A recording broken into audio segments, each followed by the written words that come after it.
ವಿಶ್ವವಿಖ್ಯಾತ ನಾಡ ಹಬ್ಬ ಮೈಸೂರು ದಸರಾದ ಸಂಭ್ರಮ ಈಗಾಗಲೇ ಮನೆ ಮಾಡಿರ್ತಕ್ಕಂಥದ್ದು. ಇವತ್ತಿನಿಂದ ದಸರಾ ಮೊದಲ ಹಂತದ ಗಜಪಡೆಗೆ ತಾಲೀಮನ್ನು ಕೂಡ ಅರಣ್ಯ ಇಲಾಖೆ ವತಿಯಿಂದ ಶುರು ಮಾಡಿರ್ತಕ್ಕಂಥದ್ದು. ನೀವು ದೃಶ್ಯಗಳಲ್ಲಿ ಗಮನಿಸ್ತಾ ಇದ್ದೀರಿ, ಕ್ಯಾಪ್ಟನ್ ಅಭಿಮನ್ಯು ನೇತೃತ್ವದ ಮೊದಲ ಹಂತದ ದಸರಾ ಗಜಪಡೆಗೆ ಇಂದಿನಿಂದ ತಾಲೀಮನ್ನು ನಡೆಸ್ತಾ ಇರ್ತಕ್ಕಂಥದ್ದು.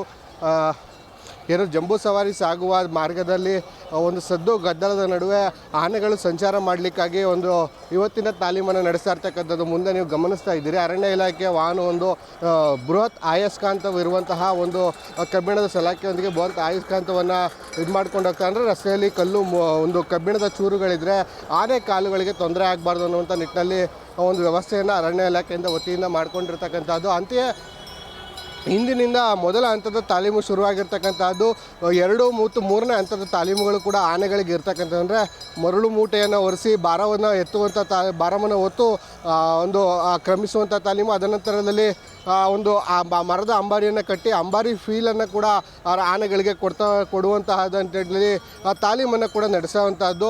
ಇವತ್ತು ವಿಶ್ವ ಆನೆ ದಿನದಂದೇ ತಾಲೀಮನ್ನು ಕೂಡ ಶುರು ಮಾಡಿರ್ತಕ್ಕಂಥದ್ದು. ಮತ್ತೊಂದು ವಿಶೇಷ ಆಗಿರ್ತಕ್ಕಂತಹದ್ದು ಈಗ ನಿನ್ನೆಯಷ್ಟೇ ಆನೆಗಳಿಗೆ ತೂಕ ಪರೀಕ್ಷೆಯನ್ನು ಕೂಡ ಮಾಡಲಾಗಿತ್ತು. ತೂಕಕ್ಕೆ ಅನುಗುಣವಾಗಿ ವಿಶೇಷವಾದಂಥ ಪ್ರೋಟೀನ್ ಮತ್ತು ಕಾರ್ಬೋಹೈಡ್ರೇಟ್ಗಳು ಉಳ್ಳಂಥ ಆಹಾರಗಳನ್ನು ನಿನ್ನೆಯಿಂದಲೇ ಕೂಡ ದಸರಾ ಗಜಪಡೆಗೆ ನೀಡುವಂಥ ನಿಟ್ಟಿನಲ್ಲಿ ಅರಣ್ಯ ಇಲಾಖೆ ಕ್ರಮವನ್ನು ವಹಿಸಿರ್ತಕ್ಕಂತಹದ್ದು.